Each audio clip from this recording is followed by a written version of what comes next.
What's going on, guys? Welcome back to AFL Supercoach, and today I'm going to give you guys my top 3 best vice captain and top 3 best captain choices for round 12. So let's get straight into it. At number 3, the third best vice captain in my opinion this week is Christian Petracca. Now, plays Carlton. Obviously we are in terrible form.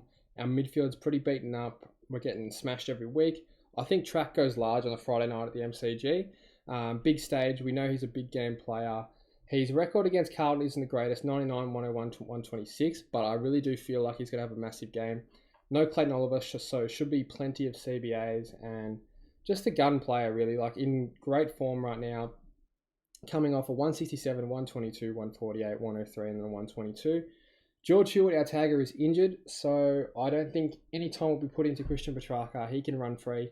He'll probably kick 2 or 3 goals and have like 30 touches and have like a 180, to be honest. It wouldn't surprise me one bit. So Christian Petracca, I think, is the third best vice captain option, and obviously a VC option because he plays on a Friday night. So the second best option for me, it's Nick Dacos, and the reason being, he plays West Coast. Now, he had a great game against West Coast last year, 125. I think there's not going to be anyone that can stop him. I think maybe Ginby put some time into Goey. Goey's coming off an unreal game, but I think Nick Dacos will be freed up for the first time in a long time. I don't see anyone putting time into him from West Coast, especially on the back line. If he plays in the midfield, maybe they'll put some time into him around the stoppages, but I just think if they're going to tag, they're probably going to go to Goey based on his current form. And yeah, I really like the Nick Dacos pick. Obviously, last year he went to 125 against them, which is really good, but I just think, yeah, he's going to have plenty of time and space in this game. They're going to smash, they're going to absolutely smack West Coast. It's on a bigger ground, so Optus Stadium, whatever it is.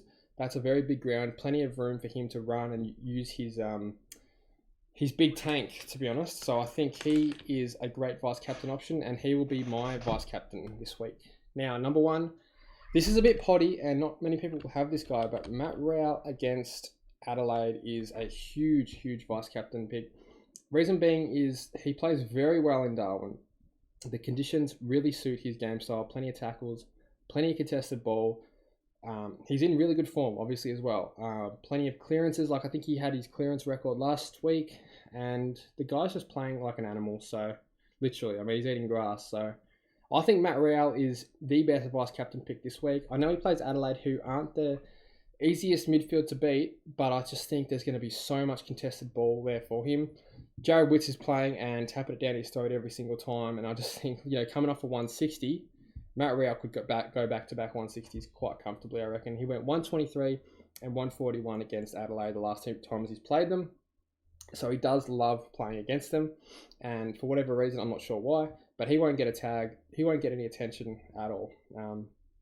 So yeah, Matt Rowell, if you do have him, or if you're thinking about bringing him in, he's got to be the best VC option for the week. And you could captain him. Now, the reason why I have him as a VC is because he still isn't a fully proven primo, so he is somewhat risky. But with these buy rounds, we can literally VC someone from the second last game, and it's fine because obviously we've got a plethora of donuts.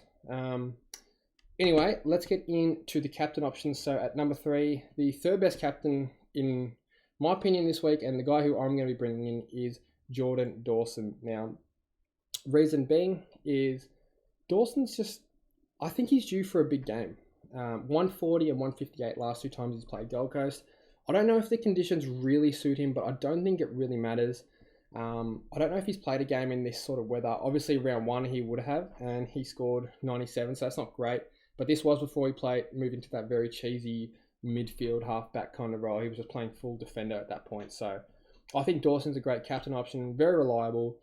He's been a little bit down on efficiency lately, and I don't think that will sustain, I should say, because we know how good of a user of the ball he is. He's very damaging. I don't think anyone will tag him. They've been using Matt Rowell as a tagger in past, but he won't tag. Matt Rowell's in too good form to be tagging, and yeah, Dawson will be able to run free. And for whatever reason, they still prefer to go to Laird over Dawson. I don't know why. It makes no sense to me, but Dawson will dominate this game.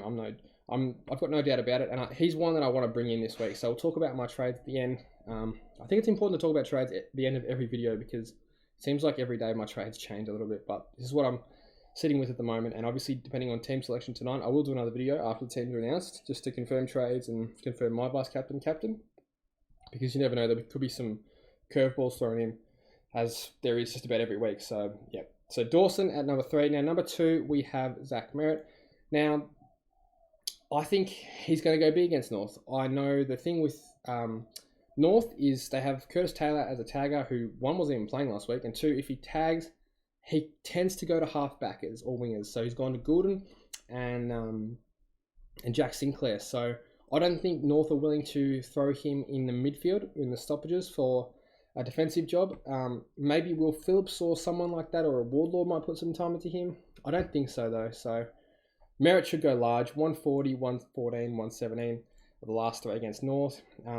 He tends to play quite well at Marvel Stadium, Merritt. So yeah, I think this is a perfect game for him to go massive in. We saw what Goey did to North last week, dropped a 160 on their heads. So I don't see Merritt doing any different. I think he can do the same, if not bigger. So yep, Zach Merritt, absolute beast of a pick. And at number 1, I've got the Bont at Marvel Stadium. Now, I know he hasn't had a good run at Marvel, but I've just got a feeling he's due for a big one. So, 98 last time we played him, but 109 and 143. Now, we've got to remember with Bont's previous scores, there's plenty of times where he's just been stuck on the forward line. So, he's obviously not in that role anymore. He's in the midfield role, and I just think I feel like he would know that he hasn't had the best run at Marvel.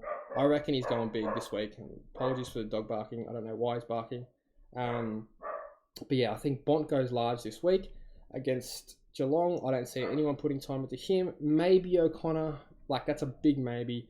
I think with Libba there, they've just got too much damage to control Geelong. Yeah, I don't see him putting time in. They haven't been tagging so far this year, so I don't see why they'd start all of a sudden. But yeah, Bonson Pally, just so reliable, and he's one that I will be captaining this week. So that's it for the video, guys. Just to summarise, my top 3 VC options. Number 3, Petracca, then Dacos, then Rao, and then captains, it goes Dawson, Merritt, and Bont. Now, if you wanted a pod VC, I think Taranto against, or a pod C or VC, I think Taranto against GWS is an interesting one because it is, you know, the revenge game, quote unquote. So he's playing against his former club for the first time. I think he'll go quite big. He's at the... Where is he, actually? Where are they playing that? Oh, they're playing at Giant Stadium. Okay. Definitely going to be some boos for Taranto. But yeah, I think, you know, there's some potential for that game. The thing is, Taranto won't kick 4 goals every game. What he did last week was kind of crazy. I don't see that happening. But yeah, if you're at this point of the video, thanks for tuning all the way through. I'll talk about my trades now. So what I'm leaning towards doing is trading Ashcroft. Now, I didn't want to have to do this, but if it means I can get Dawson, I think it's a bit of a no-brainer. At the end of the day, Ashcroft isn't a keeper, and if he's not going to play every game at the Gabba. So, yep. And then I have to go early on Mullen to afford Dawson, and this is something I don't want to do. Worst case scenario, Mullen becomes a dead rookie. I think I can still finish my team without him making even $1. So, fingers crossed he makes some money, but if he doesn't, it's okay. We've got a downgrade. And then Eddie Ford, who should make plenty of money for Sam Simpson, who I believe is going to be rested or not come back in and maybe even be sub. So even if you have him still, I mean, he's not going to score much, I wouldn't have thought. So, and then Alvin Davey out because I don't even know if he's coming back. But yeah, this is what I'm thinking at the moment. But my general plan is to get Clayton Oliver in ASAP. Now, I think Clayton Oliver, I had a look at it before. Now, this is important for anyone that's really playing for rankings. If we go to ranked in the top 1%, Clayton Oliver was sitting at 90% before he got that injury. If we go ahead and see what he is now, have a look at this. He's at 15.6% of ownership inside the top 1% of coaches. So he's turned into a pod in the top 1%. I need him ASAP. I feel like a lot of people that traded him out won't get him back in, and if they do, it's going to be hard. Whereas I don't know, for some reason, I just feel like I can get him via Humphrey. If I have to trade it out Sheasel to do it, I'll do it. 10 trades left to get Clayton Oliver in. It's plenty, but the thing is, I do need another player as well. So I'm hoping that last primo will be Liberatore. Liberatore is coming down in price, which is really good. Break even of 153. Projected 123 this week, and he goes down 13k. So he is my post round 15 plan, and then Clayton Oliver is my round 15 plan. So if I could somehow get those two in 2 weeks, it's obviously going to be a struggle, but I'll have to use 6 trades, no doubt about it, and it might have to be at the expense of someone like a Sheasel.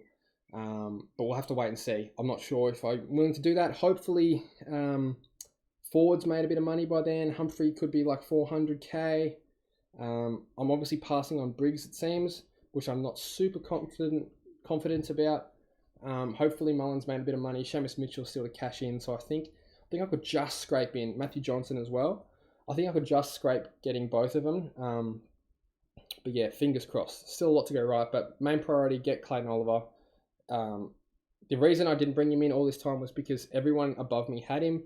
So now it's a time to pounce on the king and just get him and ride him all the way to the end of the season. So that's it for the video, guys. I hope you enjoyed, and I will see you in the team video tonight.